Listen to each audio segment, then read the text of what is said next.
Okay, so let's start with an exercise. Could you do me a favor if you don't mind? I read your mind. You read it, right? We're ready with telepathic. Thank you so much. I want to do a little experiment, if you don't mind. Give it a pull. Thank you so much. I want to do an experiment.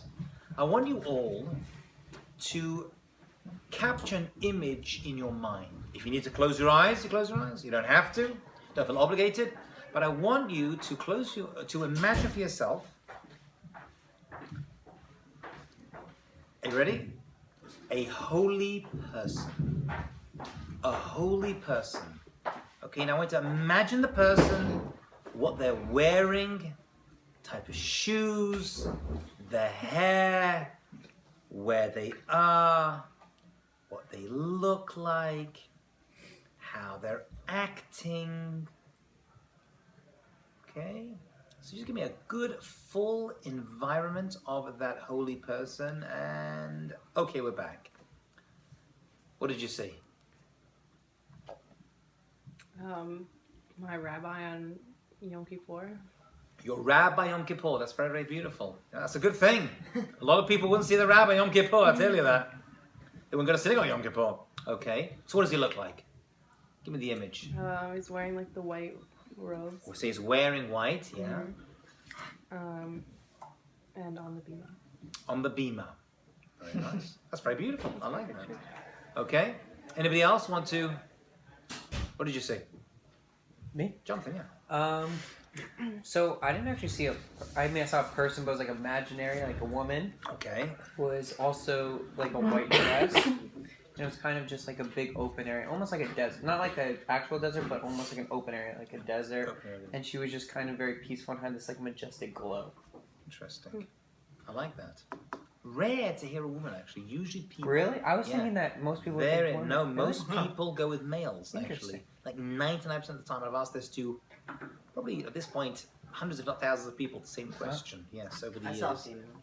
You saw a female. What does she look like? Like you? No, she looked like you. Okay. Well, what does she look like? I don't like what I mean, I like what I saw, but I don't. It's not too personal. Was it short, tall? Was she wearing sandals, brogues? It was essentially it was me wearing from clothing, Okay. which Yep. is kind of bothers me. Okay. Hmm. Yeah. I hear. also pictured a female, but I think it's because when you said a holy person, a specific person I know came to my mind who is a female. Right. Okay. Quietly involved in lots of mitzvot and yeah. Anybody else want to chime in? You don't have to. I just thought of Moshe Rabbeinu. I didn't think. You saw Moshe. I mean, he's the holiest person I know. No offense, my rabbi's a little corrupt, so I couldn't imagine him. I'm sorry to say, today a lot of rabbis are corrupt. Let's face reality. Right. And even back then there was a lot of corruption, but I just feel like he's the one. So what did it look like? What did you see? I don't know what he looks like. So how did you picture your mind? 10 Commandments version. Okay, so you saw the white beard. Was he wearing a suit or was he wearing a Oh no, one of those like desert sheets. desert sheets? Okay, fine. Was he wearing like right? So Charles has Sandals. them. I guess he had a staff as well. He had a staff. So he had the full French? Hollywood image. Yes. Although the staff probably was real, and probably did have a bit. Okay, fine. I don't know. I find this a very interesting question to ask people, how they imagine holiness or spirituality in a person. Honestly, it's very rare to hear someone actually say a female. Right? Usually women and men both say male, long white beard. But I'm pleased you did, because holiness, for sure, is not male or female. It's not old or young, meaning it could be either. Clothing is, within certain limits, kind of irrelevant, you know. The images we have of holiness come mostly from the Christian world, if you will, the Buddhist world. People usually say to me like wearing an orange sheet, sitting on a mountain and meditating. I hear that a lot, you know, which is all well and good. There's nothing wrong with it per se. Yeah, but if you get to the essence never considered holiness like anything to do with physicality, so I don't really imagine anything. Okay. So let's go through this, because I want to actually define the word for you. That's what we're going to work on, one word this evening, and just try to define it and see how the commentators, because the commentators talk about it. So much so there's even a Torah portion coming up in a few weeks. But we're in Vayik, which started a new book, Leviticus, which is really all about holiness. So let's try to figure out what it's about. It's actually quite a complicated topic, funnily enough. And there's actually disputes among the commentators how to define the terms. I'll give you the broad understanding of it. I'll give you a very simple translation of the word according to Jewish thought. I may shock you at certain points, which is, definitely my goal, and to inform you. But I'll give you a famous machloket. And then we'll talk about where the word applies. So the word applies a number of places. Let's begin with that. So the word appears in relation to a number of things and people. I'll go through a list of them, because if that word attaches itself to a number of places, it must be they're related somehow. Okay? So we see the word. No, the Hebrew word first of all for holy is kadosh. Right? You heard that word. Everyone's heard that word before. That's a very famous word. So we see that word in relation to a lot of things. Right? We know that Eretz Yisrael is called Eretz HaKodesh, the Holy Land. Interesting. We know that the Hebrew language is called Lashon Kodesh, the Holy Tongue. We know that Shabbat is called the holiest time. Actually, the first time we see the word Kadosh mentioned in the Torah, which according to the commentators, the Vilna Gaon says, first time we see a word mentioned in the Torah is where it gets its source and power from. And that's in relation to Shabbat. So it appears a number of times. But the first time it appears is in relation to Shabbat. So Shabbat and Kedusha, right? Holiness, Kadosh, holy, are very, very linked. So what did we do? So we did Israel, we did Hebrew, we did the Shabbat. We know that the Jewish people are called a Goy Kadosh, a holy nation. We know the Kohanim are called a holy nation within the Jewish people. We know that God is called Kadosh, right? The ultimate Kadosh. So what have all these things got in common that we attach this word? And what does the word even mean? Holy. It's like holy, holy, holy. It's like an ABBA song, Do you know what ABBA is, by the way? Still, yeah. It's a famous song. It's a band from the 1980s, right? Holy, holy, holy, What does the word actually mean? Does anyone know what the word literally means? The word kadosh. Yeah, the word kadosh. I'll make it even harder for you, right? I mean, this will shock you a little bit, but the traditional Hebrew word for a prostitute is a kadesha. It's the same root. That's really weird, isn't it? Interesting. That's very interesting. So how does that fit into the paradigm? Does it have anything to do with divine? Something divine? Purity. Not purity, but divine. Because I'm studying Kabbalah, and it says about the whores, how they were sent, and something to do with like evil spirits and whatnot. It could be.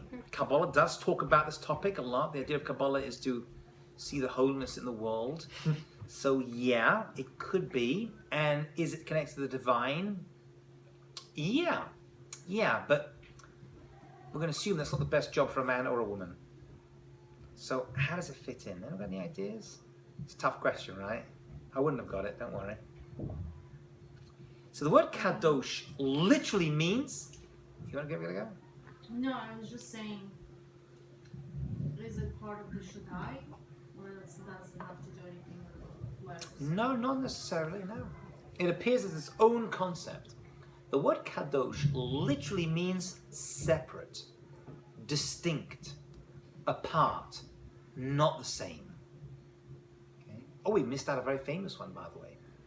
Marriage in Judaism, the process of getting married, a wedding actually, if you want to be more correct, is called kiddushin. Right? We make kiddush on Shabbat, but that's the welcome in the Shabbat. But marriage itself is called kiddushin. It's not like the opposite. Why? I don't know, marriage is like unity. Marriage is unity. Very, very good. It is unity, but it's also separation from. Oh, I hope so. It's separation from everybody else. You see, when they are Makadish to each other, they go through the act, Makadish, the act of actually doing it, they're now separate from everybody else. Right? Once they do that, they can't get married to anybody else. Only to each other. You know that, Andrew, right? Fantastic. I'm just checking, right? So once you're in that world of Kiddushin, you've now separated yourself. And actually, one of the things, I've performed many weddings, is actually the real Kiddushin, when the ring goes on the fingers, the Kiddushin, that's the most important part of the ceremony. That's actually what marries you. You actually appoint two witnesses. And you have to say, you're the two witnesses exclusion of everybody else. Right? You're witnessing this. And that's why I actually do weddings publicly. Why don't I just do it privately? We want to celebrate this. But the idea is that everyone should know that this is becoming a kadosh couple. Kadosh. The temple had within it the holiest place, the Kodesh Kodashim, Holy of Holies. What was inside that? Inside there was the Ark of the Covenant. And that was a golden box, as we mentioned before. And inside that golden box, there was a wooden box. And in that wooden box, there was another gold box. And inside that gold box were the original tablets of Moses and God. And the first ever Torah that Moses wrote down. Some say it was inside the box, some say it was on a shelf outside the box. And that room could only be entered once a year by the high priest, the Kohen Gadol, on the holiest day, at the holiest time on Yom Kippur, and he would say the holiest name of God. How long that name was, some say 4 letters, some say 42, some say 73, whatever it was. He said the holiest name of God. All right? It was the ultimate separate entity. And God is the ultimate separate place, right? God being. And Israel is not the same as anywhere else. In every 4 steps, we'll talk more about Israel in the future, every 4 steps taken in the land of Israel is a mitzvah. You can go around Manhattan all day. Fine thing to do. All you're doing is exercising, right? You can walk around the Grand Canyon, go around China, France. I don't recommend it. You go around all these places, no problem. But you just walk Daled Amot in Eretz Yisrael, you're doing a mitzvah. And now when I was a kid, we used to do that. We used to walk around. We heard that from my Rebbe when I was a kid. It'd be like 1, 2, 3, 4 mitzvah. It's Daled Amot. It literally is, The land itself has inherent holiness. Eretz HaKodesh, right? It's imbued with meaning that it's not the same. So we started by talking about people who are holy. Immediately what came to our mind, and I'm the same, are these images of white beards and sandals and sheets and holy, and that's great. I'm not. But holiness isn't defined by a look. It's defined by a person who has separated themselves out to do good things, or a Kadesha separated themselves out for licentiousness, which is a great word, but not a good thing. Right? Prostitute is Kadesha, because they're also separate. They've just gone whoop that way. So when you say holy, you're dealing with a person who's like, and have you met a holy person before you've considered holy? Anyone know something like that? Yeah? they're just not the same. They just have so you can't put your finger on it, You just feel like they're just different, they're separate from the world a little bit, But they don't need to have a beard, and they don't need to wear a sheet, right? They don't have to wear sandals, they don't need to do any of that. I actually say the real image of a spiritual person, if I could give you one if you don't mind, which is really what we look at, isn't someone who's separate like that, but is involved in the community. Is running around, and not this person on a mountain, feeling spiritual. It's easy to be spiritual on a mountain, with the legs crossed, wearing an orange sheet, right, and sandals. But is running around with the kids and helping people and helping a bride who wants to get married and go to the hospital, visit people and helping the family, go to work. See, for us, holiness isn't located to a mountain top. In addition to a mountain top, it's also going to work. Going to work can become a holy activity for anyone, not just rabbis, right? Despite being rabbis, maybe. Right? Just getting involved in helping and doing chesed for other people is holiness. So that's male, female, child, adults, irrelevant. 99 years old, 18 years old, 15 years old. Right? It's a holy activities. So there's a famous machloket between Rashi, Rabbi Shlomo Yitzchaki, who lived in Troyes, France about 1,000 years ago, and the Ramban, Rabbi Moshe ben Nachman. And it's a fascinating dispute between them. Rashi says, how do you become holy? you separate from things that are forbidden. Right? Separate yourself, because we know the word kadosh means separate. Separate from things that are forbidden, right? Whatever it is, separate yourself from bad actions, right? From licentious behavior, whatever you can think of. When you separate yourself from bad stuff, ergo, you become holy. You do chesed, you do mitzvah, you stay away from bad stuff, you don't speak lashon hara, all the stuff we know when it comes to, Jewish observance. That's how you become holy. Holy, it's hard work, it takes effort, but naturally it's going to come. Okay? So according to him, just to give you the technical aspect to this, according to Rashi, being holy isn't a mitzvah in and of itself. It's a result of doing mitzvot. You hear? Now, so if a person does mitzvot and stays away from aveirot, they become holy. It's just it's the consequence of your actions. That's the treatise, if you will, of Rashi on Kedusha. The Ramban disagrees. He's like, no. It don't work that way. Stay away from sins and doing what doesn't make you holy. That makes you an observant Jew. Like, that's obvious. He says no. He comes from the exact opposite direction. He says when a person separates themselves not from things that are forbidden, like Rashi, but separates themselves from things that are permitted, then you become holy. And he actually lists holiness as its own mitzvah. Unlike Rashi, who says the consequence of your actions, he's like, no, it's its own thing. You can have a mitzvah. You have a mitzvah called eating matzah. You have a mitzvah giving charity. You have a mitzvah to honor your parents. There's a mitzvah to become holy. How? Separate from things that are permitted. What does that mean? Separate from things that are permitted. So he says something, which maybe you alluded to a moment ago, and it's a very famous statement of the Ramban. And he says that it is possible for a person to be a naval Bereshut HaTorah. Very famous statement of the Ramban.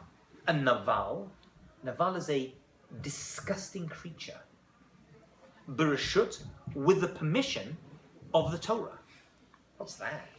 How can a person become a disgusting being with the permission of the Torah? Doesn't the Torah meant to help become a better person, a nicer person, a kinder person?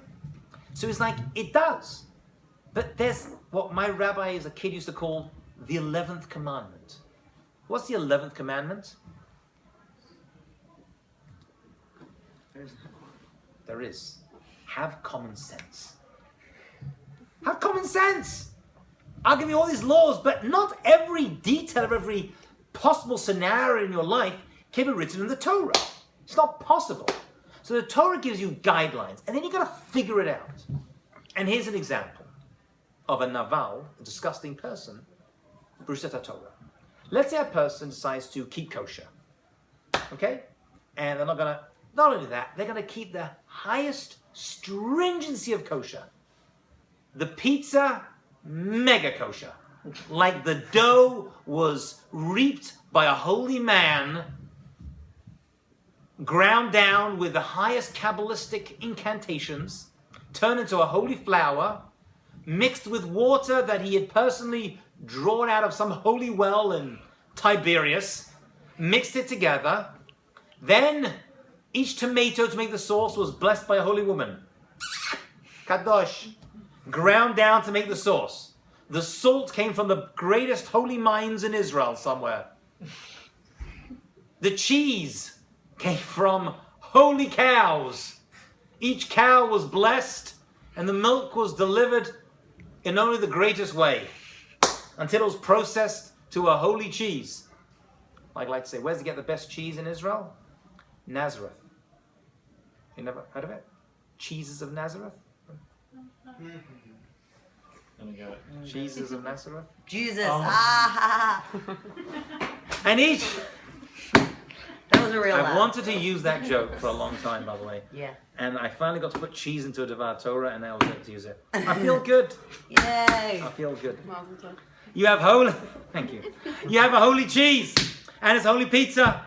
and it's delivered by a person who's got behind, and every part was washed by a rabbi. The great hashgacha, it's got an OU, an OK, a star K, the batats, every single hechsher on it.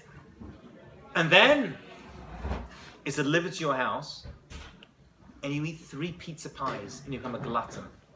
Says the Ramban, you've missed the entire point of being Jewish. Why? It doesn't say anywhere in the Torah you can't eat 3 pizza pies in one sitting. So you could be too holy? No. You can miss the whole point of what being holy is. Holiness is restraint, separating yourself from the Ramban's perspective from that which is permitted. The pizza is very, very, very kosher. You can eat it. But you miss the whole point. You've acted like a glutton. You're a naval b'reshut HaTorah. And the wine comes. And it's kosher wine. I'm going through the whole scenario again. From a kosher winery. And all the grapes are blessed. And you drink 3 bottles in one sitting and act like a disgusting person. You're a naval. But you've done it with the Torah's permission. Everything in the Torah you've abided by. You've abided by all the laws of the Torah. But you've acted not nice. Says the Ramban, you've missed out on one very important mitzvah. To be holy. Because holiness, according to the Ramban, is moderation. And that's more the Kabbalistic world. The Ramban, by the way, must realize, one of the greatest Kabbalists, right, that we have from the Rishonim, right? From the early commentators, you know. And he says, you've missed the point. There's got to be some kind of moderation. Right? I hear my Rebbe as a kid, too much anything is not good. Yeah. Right? Too much sleep is not good. Being up too much is also not so good. Drinking too much is good, but not drinking too much desire for money is also too much is too much. We're not too much. We happen to be extremely non-fanatical as a religion. We don't like extremists. We really don't. And by the way, it's funny, you always ask people, and you say this idea, you don't like extremists. They're like, yeah. And you're like, the person to the right of me is an extremist. To the left, nothing. Yeah? You find a Hasidic guy. Like, he's like, I'm not an extremist. But the guy who's like to the right of me, he's a Meshuggah. I'm like, it's like the Sami wearing a furry hat and a black coat. No, that's just what we do. But the guy who's wearing the white socks too, he's a Meshuggah. Right? Extremism is always the person just the right of you, no matter where you're on the spectrum. Right? A person's got to figure it out. And the Rambam, we quoted Rashi, we quoted the Ramban. Now the Rambam, you pronounce it that way. It's Rambam and Ramban. How you pronounce it, how you pick it up, right? So the Rambam says, we always want to follow the golden mean, the middle path. He says, don't be extremist. Don't be too giving me the money, don't be too stingy. Don't be too happy all the time, constantly, right? But don't be sullen all the time. Right? So you always got to follow. Now, there are a couple of exceptions, which we'll discuss in the future. Certain character traits that you do have to kind of like bend the sapling the other direction in order to make it stand up straight. Like anger happens to be one of those examples. Anger we have very low tolerance for. Rambam sees very little good. There has to be some good, or the character trait wouldn't exist. So we can find something over there. But you always want to follow the goal. When you follow that golden mean, when you follow that middle path, you're on your way. So that's the Ramban's treatise. Don't be a naval. Don't be a discussion with the Pirish of the Torah. Pizza's kosher, wine is kosher. That's not what we want to do. Okay? So holiness for us is something that is available to all of us. Sadly, I'm not a holy person, but over the years, I've got to meet holy people. I've had that privilege. Can I prove it to you? I can't prove it to you. It's not something tangible. It's something inherent in the individual, right? And it's not always based upon learning. It could be this person is not so learned. There were very, very holy ancestors of ours who weren't learned, who didn't know too much in terms of Jewish knowledge, but acted in a certain way based upon their love of Judaism and God, that they acted in a way that was holy. Right? So holy people don't always have to be extremely learned in Judaism. It's available to anyone at any time. It's a behavior, it's an outlook, it's a relation to Judaism. Right? It could be they learnt it via, osmosis from their family. That's also okay. Any thoughts, comments on anything we discussed?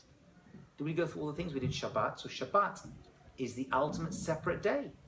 It's the holiest time. Really, Shabbat, we have to do a whole session just on Shabbat itself. We'll do many sessions. But Shabbat itself has within it the root of all holiness. Because we said the word kadosh appears. So for us, we actually, as Jews, we define, people say, is that person religious, is that person observant? You've had that, people say that before? Right, and they don't say, is that person a matzah eater? Is that person a sukkah dweller? Is that person Shomer Shabbat? Shabbat, interestingly enough, thank goodness, out of all the other stuff we have to do, is the defining trait of someone who's attached themselves to Judaism. And the root is because it is the source of all holiness. That's the beginning point for us as a people. When you attach yourself to Shabbat, right? And if you don't keep Shabbat, it's not my business. But moving towards it, at least, doing something that moving towards it, that's something we all need to try to do. We all have to get more out of the Shabbat itself. So we see holiness is available to people who aren't even Jewish, I think you said. I said to anyone. To anyone, right? So I guess I can understand how like the status of like being a good person is available to anyone, but like it seems to be like holiness is reserved to be associated with like mitzvot and like which are. For a Jew it is. Right. For a Jew we want to associate ourselves. I'm saying not so much aloneness, but doing chesed, doing mitzvah, yeah. Yeah. But then again, I've met people, again, it's hard to put your finger on. I've met people who aren't so observant, you know, and they have that aura to them. It's hard to put your finger on it. But do you mean to say that it's like there's like a Jewish holiness and there's like a not Jewish holiness and like the Jewish sheep, like their holiness or like It's a good question. I don't know the answer to that question. I just don't know. I can just say from a Jewish perspective, as a Jew, maybe other nations or religions have their own concept of holinesses, you know? But as Jews, this is how we picture it. People who have separated and made this into their life. You know? And that's what, so Shabbat, go back to Shabbat because I want to talk a little bit about it. So Shabbat has within all the stuff you need for holiness. What's ironic about Shabbat is kind of like if it were Yom Kippur, I'd hear. Yom Kippur, you separate yourself, you don't eat, right? You don't wear leather shoes, you don't anoint, you don't shower, there's no intimacy. You would have thought that's the holiest time. But we know that Shabbat is holier than Yom Kippur. And if you didn't know that, you're hearing it for the first time. Shabbat is greater than Yom Kippur. Actually, Yom Kippur is only Yom Kippur because Shabbat is Shabbat. Yom Kippur is called Shabbat. Shabbat on Sabbath is Sabbath, but so is Shabbat. The wholeness of Shabbat is greater than Yom Kippur. I know it sounds unusual, but that's the truth. And what do we do on Shabbat? Pray and sleep. Everything! We eat and we sing and we had good meals and we have 3 of them and we have bread each meal and we have meat. And intimacy is by all of this stuff is there. So it blows the whole equation out. We said it's all about separate. You would have thought, Yom Kippur, that's when you get holy. But we said no. Shabbat appears in the 10 Commandments, and it appears the first time the word Kadosh appears. And yet on the holiest time, we actually do the most. Right? It's counterintuitive. It defeats the whole purpose of our conversation. I'll take an answer. I'm stuck. You separate yourself from daily life, from the work, from melacha. So you're separating. But I'm eating, I'm enjoying. You're right, by the way. But I'm involved in physicality. How to make Shabbat holy? You know what? Go sit on a mountain Friday night and stay there for 24 hours. Is it? Sounds horrible, right? Could it maybe be that like part of making something holy is kind of making it holy forever in a sense where, let me explain, like with the pizza, if you only had that one slice of pizza, then or that one pie, then you like would, even throughout the week, you'll always appreciate pie. Where am I going with this? But, you know, maybe with Shabbat, it's like if you separate and you stop doing certain activities, it makes you appreciate whatever it is. Maybe the activities you do during the week, maybe not. Your job, So you don't. very, very good. You're making a very good point. There is cessation on Shabbat. You stay away from malacha. You stay away from creative activities. Right. So that helps. So that's moving us into the right realm. I'm separating myself from workday, weekday, physical activities. My problem wasn't so much that I kind of hear, but now I'm indulging with the best food. You know, it's a mitzvah to eat the best food on Shabbat. According to the Gemara, you're going to walk around on a Tuesday and say, "Oh, that's a delicious piece of meat. Wow, that's lichvot Shabbos Kodesh. Look at that piece of fruit. That's for Shabbat." And then you go the next day, you find a better piece, the one from yesterday you eat now, and that's for Shabbat. The best food, the best clothing, all the best stuff we have, all the physicality that we have, we put on the holiest day. I mean, what's going on over here? Is it about something like taking care of yourself, but like actually like? I don't know. I eat pretty unhealthy. Or maybe the physical is not there No, for you to be not physical.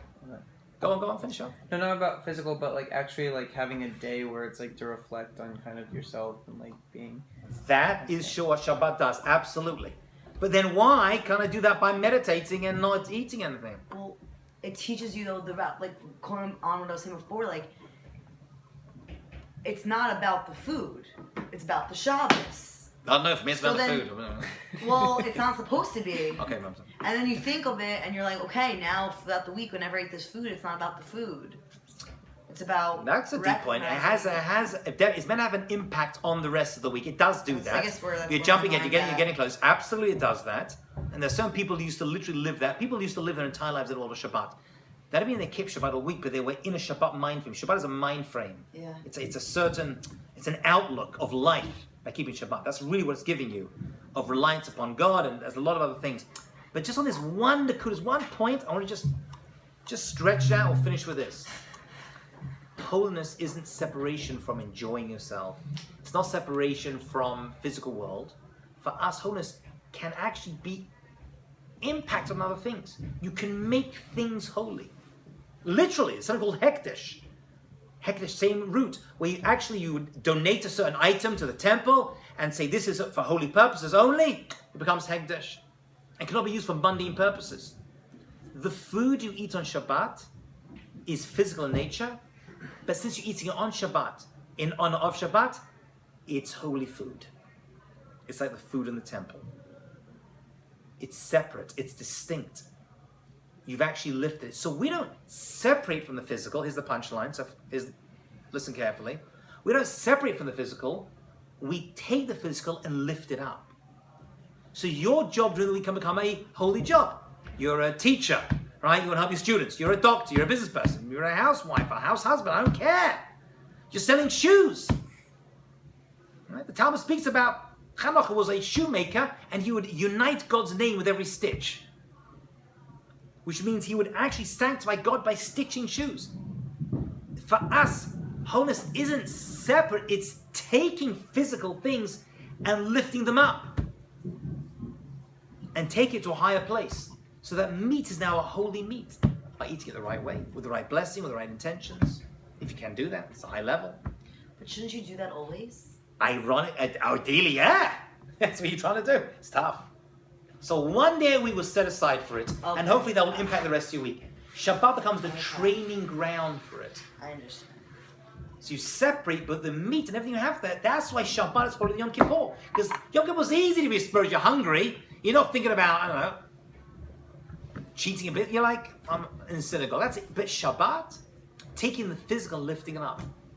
And I'll just throw in, as a final piece, that's why Yom Kippur is similar to another Jewish holiday coming up next week. There won't be class next week, so I'll mention it now. Same root. Same root is Purim. What does Yom Kippur mean? Yom Kippur. A day like Kir is a prefix, is like Purim. So the Zohar says, and other commentators. A day like the Vilna Gaon too. A day like Purim, but not as good.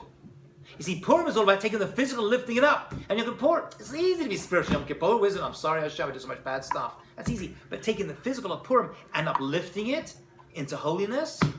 So they say it's actually two sides of the same coin. We don't stay away from the physical. We want to engage it in a holy way and lift it up.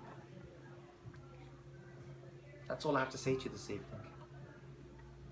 Thoughts, ideas, comments, emails, texts, Facebook, tweets. I'm happy to hear it all. Okay, we'll stop over there. Good job, people. There will be no class next week. We will gather again in 2 weeks' time and talk more lovely stuff.